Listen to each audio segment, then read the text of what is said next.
మరో వారం రోజుల్లో పెళ్లిళ్ల సీజన్ ప్రారంభం కాబోతోంది. దీంతో మార్కెట్లో సందడి వాతావరణం నెలకొంది. దీంతో షాపింగ్ లో బిజీగా ఉన్నాయి పెళ్లిళ్లు. మరోవైపు పెళ్లి పందిరి, డెకరేషన్, పూలమాలల తయారు చేసే వాళ్ల దగ్గర నుంచి విందు భోజనాలు సిద్ధం చేసే వంట వాళ్ల వరకు చేతి నిండా పనితో బిజీగా ఉన్నారు. తెలుగు రాష్ట్రాల్లో ఈ నెలాఖరి నుంచి పెళ్లిళ్ల సందడి ప్రారంభం కానుంది. మే వరకు మంచి ముహూర్తాలు ఉన్నాయి. ముఖ్యంగా మాఘమాసంలో తమ పిల్లల పెళ్లిళ్లు చేయాలి అనుకునే తల్లిదండ్రులు ఏర్పాట్లలో నిమగ్నమయ్యారు. తెలుగు రాష్ట్రాల్లో ఫంక్షన్ హాళ్లకు డిమాండ్ పెరిగింది. పెళ్లికి 6 లక్షల రూపాయలు డిమాండ్ చేస్తున్నారు. ఇక వేదిక అలంకరణకు 2 లక్షల నుంచి 20 లక్షల రూపాయలు ఖర్చవుతుంది. దీంతో ఫ్లవర్ డెకరేటర్లకు, పూలమాలలు అల్లే వాళ్లకు చేతి నిండా పని దొరకనుంది. ఇక పెళ్లిళ్లలో ఫోటోగ్రఫీ, వీడియోగ్రఫీలకు 3 నుంచి 6 లక్షల రూపాయలు వసూలు చేస్తున్నారు.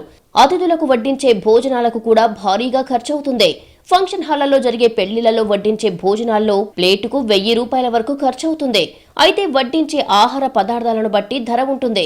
పెళ్లి గ్రాండ్ గా చేస్తున్న వాళ్లు 50 రకాలకు పైగా వంటకాలను వడ్డిస్తున్నారు. ఇలాంటి సందర్భాల్లో ప్లేటుకు 5000 రూపాయల వరకు వసూలు చేస్తున్నాయి క్యాటరింగ్ సంస్థలు.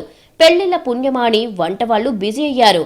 పేద కుటుంబాల్లో కూడా పెళ్లంటే తక్కువలో తక్కువ 5 నుంచి 10 లక్షల రూపాయలు ఖర్చవుతుంది. అయితే పెళ్లిని 100 ఏళ్ల పంటగా భావిస్తూ ఖర్చుకు ఏమాత్రం వెనకాడడం లేదు.